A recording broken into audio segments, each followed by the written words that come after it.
Okay, now that we have our mains wired up, we can install the outlets. We're going to put 3 boxes right down here. 220 volt circuits and one 240 volt circuit. Okay, for our 120 volt circuits, we're going to use these Levington 20 amp heavy duty outlets. We're going to install 2 outlets in each box. These outlets will be wired in parallel. We're going to have 2 circuits, 1 circuit for each box. Over here we have 20 amp breakers, 1 breaker for each box. And then we have 12-2 Romex. Okay, for our 240 volt circuit, we're going to use a NEMA 14-50R 4-prong or 4-wire outlet. The 4-wire outlet gives you 120/240, so you can run devices that use 120 and 240 together. I'll talk more about this later. We're going to protect that circuit with this 50 amp double pole breaker. We're going to wire the circuit with this 6 gauge wire for the hot and neutral, and we're going to use a number 10 for the ground.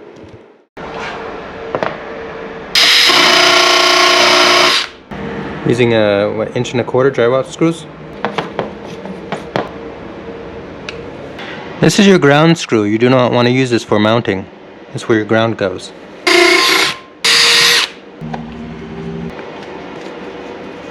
Now these are 4-inch boxes. They have 1/2 inch holes and they have 1/4 inch holes. We're using the 1/4 inch hole because we're running 2 Romex wires through that conduit. So we're going to come in from our panel down to the box, and we're going to come out the side hole here. We're going to go over to our other box right here. Sometimes it's easier to do before you mount the box.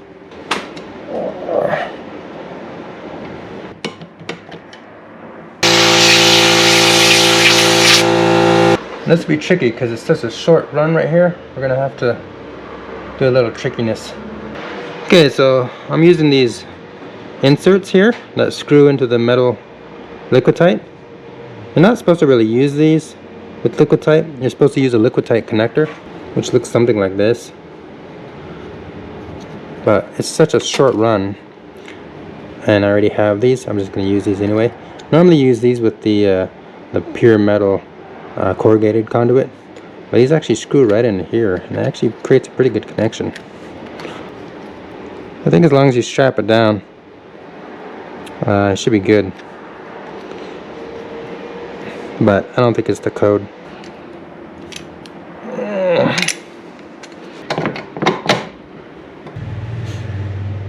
Lock ring.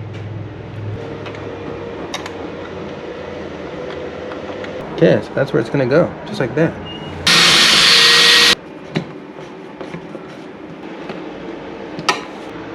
Okay, so the thing about these inserts here, they have this yellow nylon bushing. You don't scrape the sheathing on the wire. It protects your wire.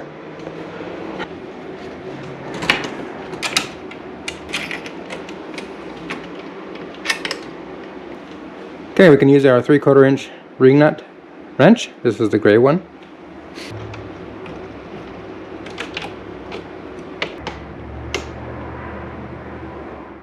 Okay, the plumbing is done, and now we can run our wire.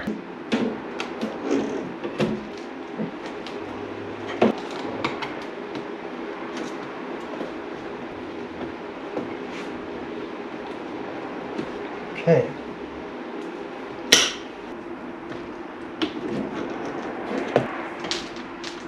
Okay.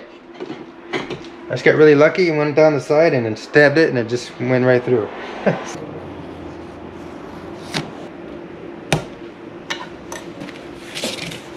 For your Romex, the black is your hot or your line, the white is your neutral, and this bare wire is your ground.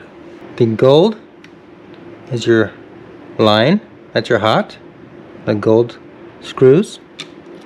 The silver looking screws are your neutral, and then the ground goes up to the green screw up here. You'll notice on the plug there are 2 sets of screws on each side. These are in parallel. These 2 are connected together, and these 2 are connected together. So no matter which one you use, top or bottom, it'll still work within the circuit. But the reason they have this is for paralleling. So we're going to have 2 plugs, right? So the main wires will come into these top lugs here, this top screw, and then we're going to jumper over from the bottom screw over to the top screw on the second outlet.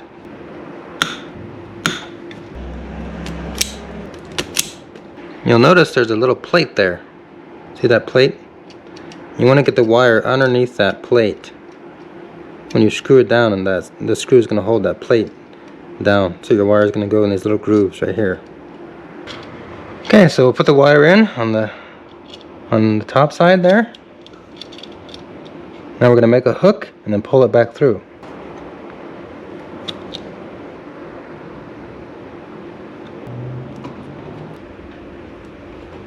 There it goes. So what you want to end up with is your copper wire. Even if it sticks out a little bit, that's totally fine. Strip a lot back, and then what you want to do is if it sticks out, you can just cut that off. Just make sure you don't have the insulation underneath that plate. That's it. Got a good connection there. Because I should have did my grounding to my box first. It's just easier to do that first. When you strip the ground back, make sure you have enough to loop around your box, and then loop around your outlet, and then loop over to the second outlet. And I hope I have enough ground. Otherwise I'm going to have to do something crazy.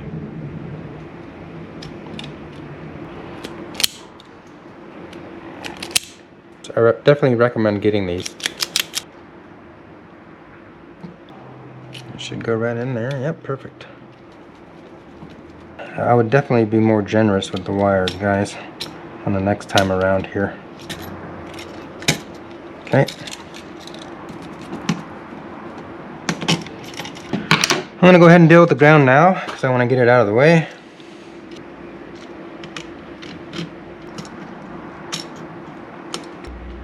Okay, so I had the ground wire kind of going in the wrong direction, so it was hitting that plastic. So now I got it coming in and it's going down there, so should be good now. Okay, I got the neutral in the second plug. I've got a little J connector, and look at that, it should slide in just like that. Okay, I got it connected to the second one. We're going to loop it around into our first one. A difficult way. I probably should have did that. Put that wire in first. Knowing what not to do is just as important, if not more important, than knowing what to do. Sorry guys, no swearing today. Alright, outlets are done. Okay, because of the way this faceplate is set up, you have all these holes. In order to make it all go together without having any weird looking blank holes, you have to put the whole thing on as one piece. And it's kind of dumb, so you have to first put this plate on. This plate gives your sockets a mounting surface to mount to. You're going to put it on just like that. Then you're going to put the faceplate on at the same time. If you put the screws in now, you're going to have these holes here with the screws behind it, and it'll just look dumb. So to fill out all these holes, we got to put everything on together. It's really aggravating. This is my third time putting this together.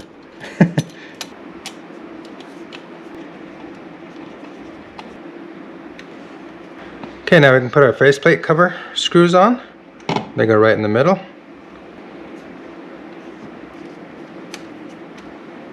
Okay, but the box only has two screw holes, one here, one at the bottom right.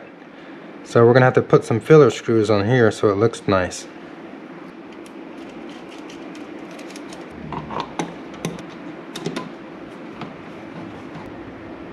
Ours aren't really actually screwed down. What can you do though? That's the box.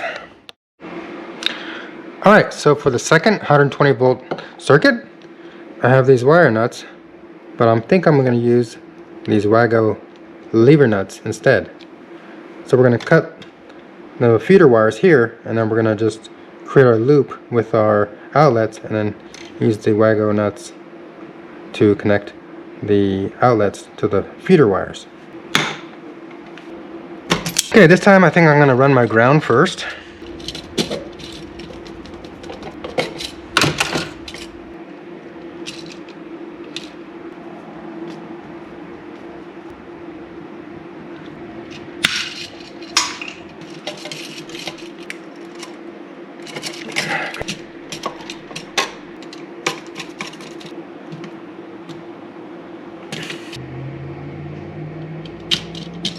I'm getting better with my J's.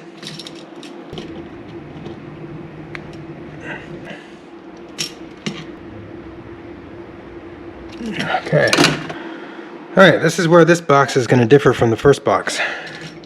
We've got our loop created. These are now in parallel.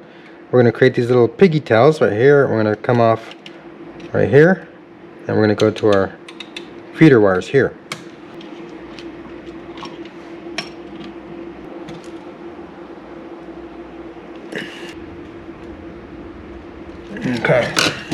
Okay, now we got our piggies created. And we got our feeders here. Now we can connect them with our Wago lever nuts.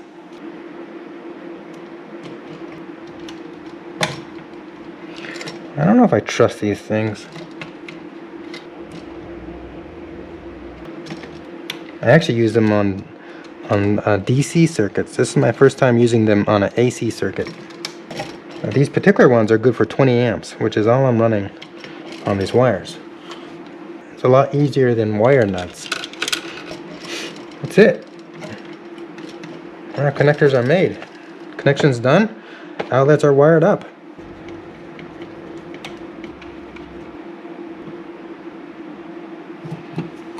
Our outlets are all finally wired up. So I showed my buddy and my electrician friend the wiring for the first outlet here, the first box, and he said looked like a 5th grader did it. I thought at least it was a ninth grader level work, so I don't know what he's talking about.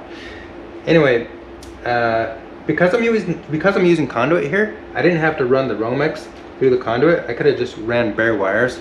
So I ended up stripping the wire off one of the Romexes for this outlet here. So yeah.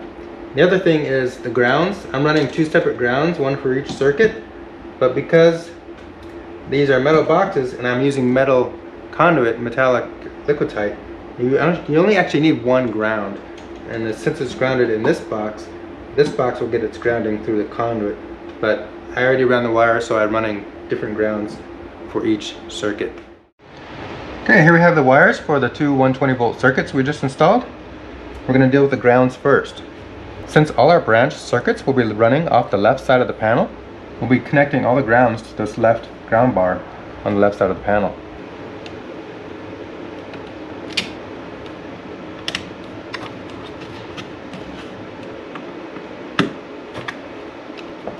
This is where you're going to want to use your number 2 square drive.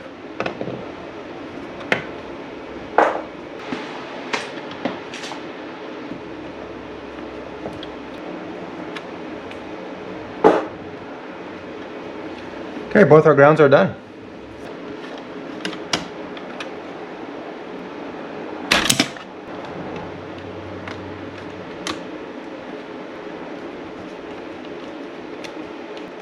Make sure there's a little bit of wire sticking out on the other side so that you can make sure that the wire is all the way through the bus bar.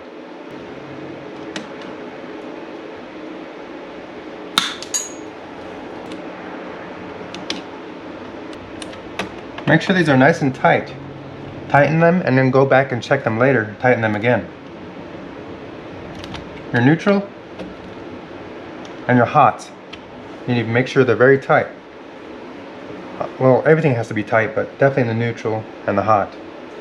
Alright, sorry if there's too much glare, but I'm really trying to get the lighting bright enough in here so you can see clearly what I'm doing. So now we can install our breakers. What we're going to do, we're using 2 breakers, 1 for each circuit. And the first one's going to install, and it's going to land on this bus bar here on the left side. So basically, this circuit will be being fed by our left inverter. And the next breaker down will hit this bus bar on the right side. So this second box will be fed by our right inverter.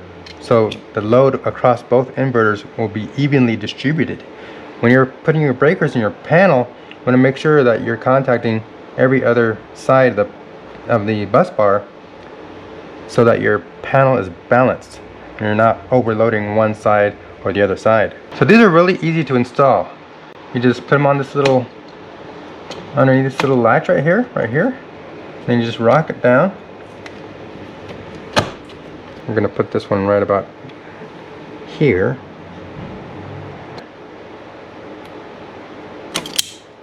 I can just barely see a little piece of copper sticking out. so we're sure that we're not putting the sheathing underneath the screw.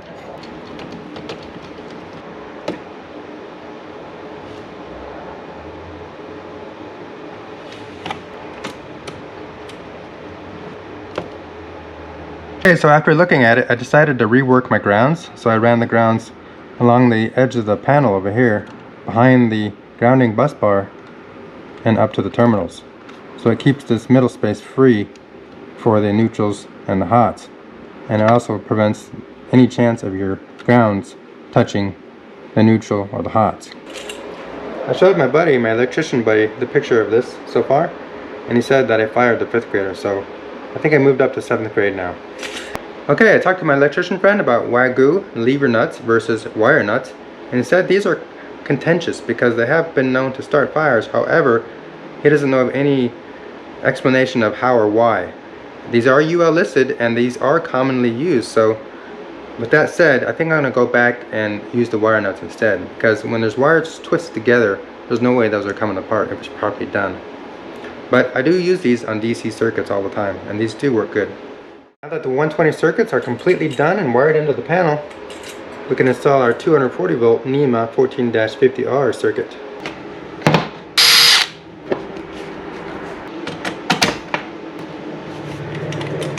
Okay, we got our box installed and our conduit ran. Went through it quickly because we don't need to see it again. So we're using number 6 for our hots and neutrals.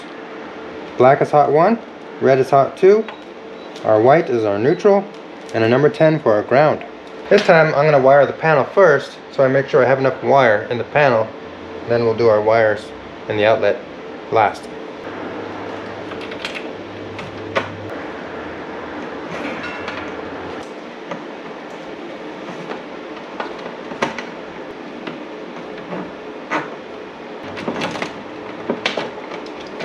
Alright, this time I'm going to run the ground to the ground bar on the right of the panel, just to keep it cleaner.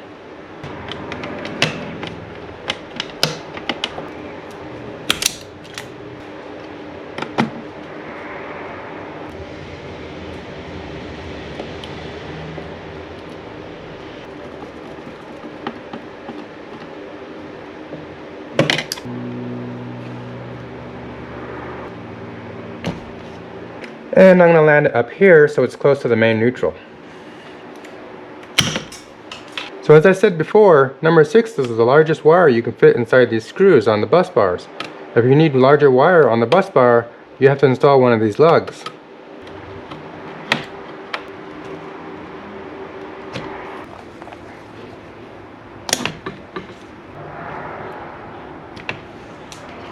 And we have our 50 amp double pole breaker.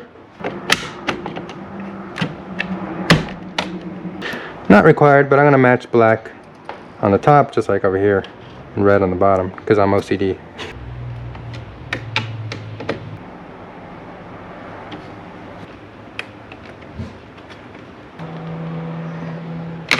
Okay, the panel set is done for our 50 amp circuit. This thing's starting to look pretty good. A side note about breakers, guys. These are Eaton breakers. This sub panel is also made by Eaton.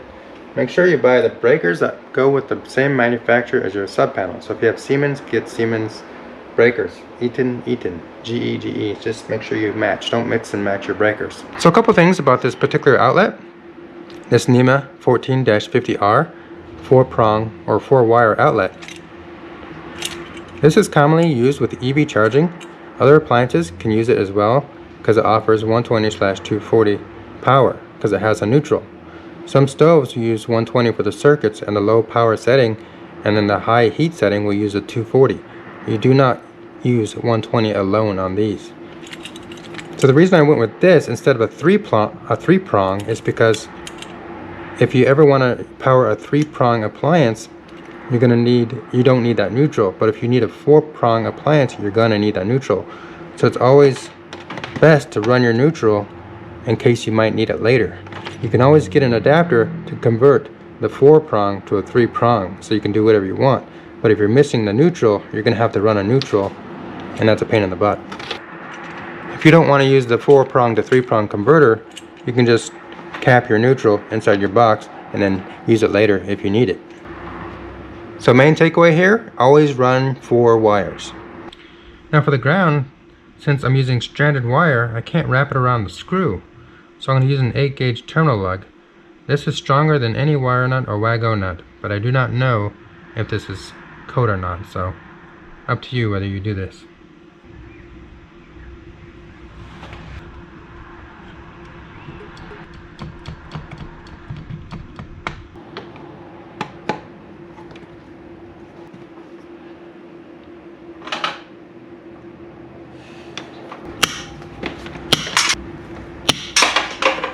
So I found out later that this Levington outlet I'm using is not very good. It's only 15 bucks from Home Depot, and it'll work fine for like table saws and welders.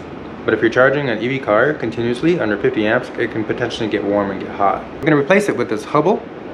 This is made in USA, and it's got Allen torques on the back, so it's a lot better built plug. But this will run you about 100 bucks, and that's the best deal I can find. Link in the description for both of these. I was not feeling well this day, so I cut the audio. The white neutral wire goes in the slot labeled white.